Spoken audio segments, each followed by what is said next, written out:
আসসালামু আলাইকুম। আপনারা দেখছেন ইজি ডিজাইন 39, সাথে আছি মোহাম্মদ আওলাদ হোসেন। আমরা এখন দেখব কিভাবে আমরা ইমেজ থেকে ভেক্টর ক্রিয়েট করব। তো এর জন্য আমরা প্রথমেই কি করলাম, ইলাস্ট্রেটর ওপেন করে নিলাম। তারপর এখানে একটা যে কোনো পরিমাণের সাইজের আপনার আর্টবোর্ড নিয়ে নিলাম।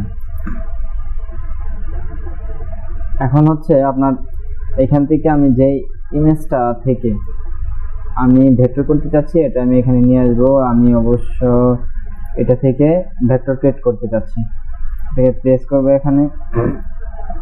তারপর হচ্ছে এভাবে ধরে আপনার একটু বড় করে নিব, মাঝে মাঝে রেখে তারপর এটাকে প্রথমে এমবেড করে নেই। এখন দেখেন আমরা কি অনেক কি করি, লক করে এটা একটু অপাসিটি কমিয়ে দিই, এটা করি। তো আমরা এখান থেকে কিন্তু চাইলে ক্লিক করে টেমপ্লেট করে নিতে পারি। হ্যাঁ, টেমপ্লেট আবার আরেক ভাবে হয়, সেটা হচ্ছে আপনার আরেকভাবে করতে পারবেন। এখানে যদি ডাবল ক্লিক করেন পাশে, তাহলে এখানে টেমপ্লেটে ক্লিক করে দিলে যে দেখেন বিম 50% ইয়ে হয়ে যাবে আর লক হয়ে যাবে, কেমন? তো এখন আমরা আরেকটা লাইন নিব, সেখানে নাম দিব হচ্ছে লেয়ার নিলাম, সেখানে নাম দিলাম হচ্ছে আউটলাইন। ওই আউটলাইন দিলাম। এখন আমরা প্রথমে আউটলাইন গুলো নিয়ে নিব, এটা আউটলাইন গুলো এখান থেকে নিয়ে নিব।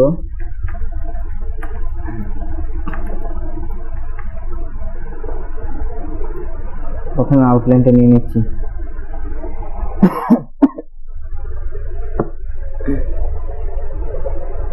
আউটলাইন নেওয়ার জন্য অবশ্যই আমি এটার ব্যবহার করব। এখানে কালারটা চেঞ্জ করে নিন, সেই এই কালারটা। ঠিক আছে, তাহলে আউটলাইনটা নিয়ে নিন।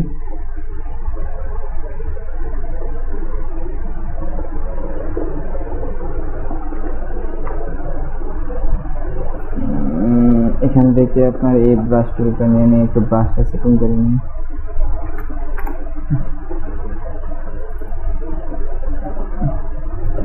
প্রেসার নিয়ে নিলাম, দিয়ে দিলাম। এখন এটা হচ্ছে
এখন আপনার আউটলাইনের নিচে আমরা নেব একটা হচ্ছে হার্ট শ্যাডো। হ্যাঁ, একটা নেব হার্ট শ্যাডো।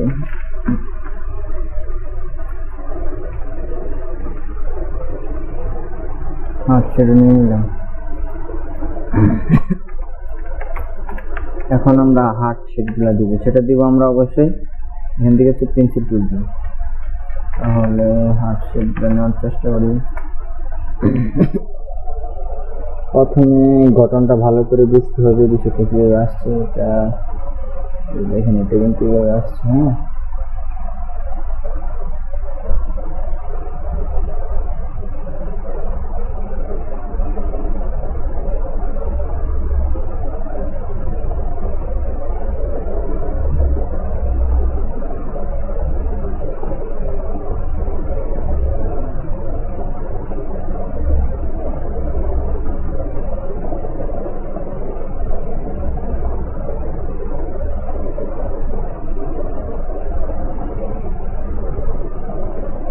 এটা হচ্ছে আসলে জিনিসটা এরকম হচ্ছে।